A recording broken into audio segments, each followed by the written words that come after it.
जो चैनल है उसको सब्सक्राइब करना है आपको। उसका एक कारण है, जो उपाय हम लोग कथा के माध्यम से बताते हैं, ये उपाय आपको YouTube के माध्यम से आपके मोबाइल पर पहुंच जाए, उसके लिए ये करा जा रहा है। तो अपने मोबाइल से आप जितने भी लोग सब्सक्राइब करें। श्री शिवाय नमस्तुभ्यम। कैसे हैं आप सभी? आशा करता हूं आप सभी स्वस्थ होंगे, अच्छे होंगे। जैसा कि आप सभी को पता है कि 6 या 7 मार्च को एकादशी का विशेष दिन पड़ रहा है। अगर इस दिन आप एक तुलसी जी की जड़ में जाकर छोटा सा उपाय करते हैं तो धन संबंधी समस्या से अगर आप परेशान हैं तो आपकी सारी धन संबंधी समस्याएं दूर हो जाएंगी। आपको करना क्या है आइए जानते हैं इस वीडियो में। उससे पहले ये जान लेते हैं कि एकादशी किस दिन है। एकादशी 6 मार्च को है या 7 मार्च को है। तो अगर आप व्रत करते हैं तो एकादशी 7 मार्च को है। अगर आप व्रत नहीं करते हैं तो इस उपाय को ही करना चाहते हैं तो आप इस उपाय को 6 मार्च को भी कर सकते हैं और 7 मार्च को भी कर सकते हैं।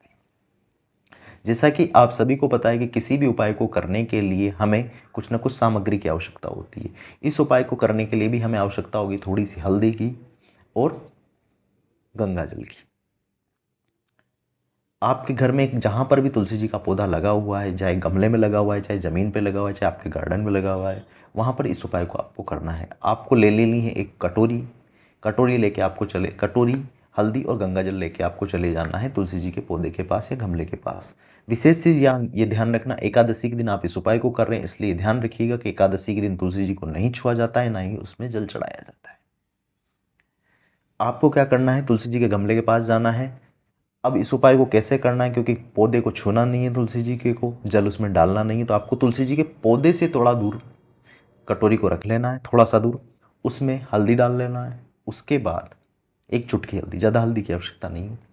उसके बाद जो आपने गंगा जल लिया है वो गंगा जल की 3 बूंदें डाल लो या 3 चम्मच उसमें गंगा जल डाल लो। विशेष बात ये ध्यान रखें, जब 1 चम्मच डालो या 1 बूंद गंगा जल डालो तो आप ओम नमो भगवते वासुदेवाय नमः का मंत्र बोलते जाएं।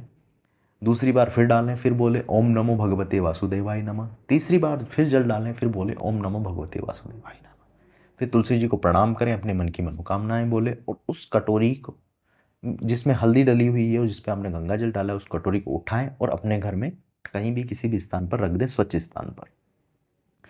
अब आपको शाम के समय क्या करना है, शाम के समय अब आपको तुलसी जी के गमले के पास आपको दीपक जलाना है। दीपक गोल बत्ती का होना चाहिए। दीपक आपको भगवान विष्णु के नाम से, भगवान हरि के नाम से जलाना है और ओम नमो भगवते वासुदेवाय मंत्र का आपको बोलना है। बोलने के बाद आपको अपने मन की मनोकामना बोलनी है। धन संबंधी समस्या से परेशान है वो बात आपको भगवान से बोलनी, तुलसी जी के पौधे के आगे आपको विनम्र प्रार्थना करते हुए बोलनी है। अब आपको तुलसी जी का जो गमला है, विशेष चीज ध्यान रखिएगा, उसके 7 परिक्रमा करनी है। कितनी परिक्रमा? 7 परिक्रमा। 7 परिक्रमा करते जाइए। ओम नमो भगवते वासुदेवाय नमः मंत्र का जाप करते हुए जाइए। अब आपको क्या करना है, अब आपको ने दीपक लगा दिया, परिक्रमा कर ली। अब आपको अगले दिन अर्थात द्वादशी के दिन अब आपको ने जो वो तुलसी जी जो कटोरी आपने आपके घर में रखी थी, जिसमें तुलसी जी, जिसमें गंगा जल था और जिसमें हल्दी थी, उसको ले जाके तुलसी जी के गमले में डाल देना। बस ये इतना सा छोटा सा उपाय अगर आप करते हैं एकादशी के दिन, आपके घर में जो धन संबंधी समस्या है वो सदा सदा के लिए दूर हो जाएगी। आशा करता हूँ मेरे द्वारा दी हुई जानकारी आप सभी के समझ में आई होगी। फिर भी आपके मन में कोई सवाल है तो कमेंट करके जरूर बताएं। श्री शिवाय नमस्तुभ्यम।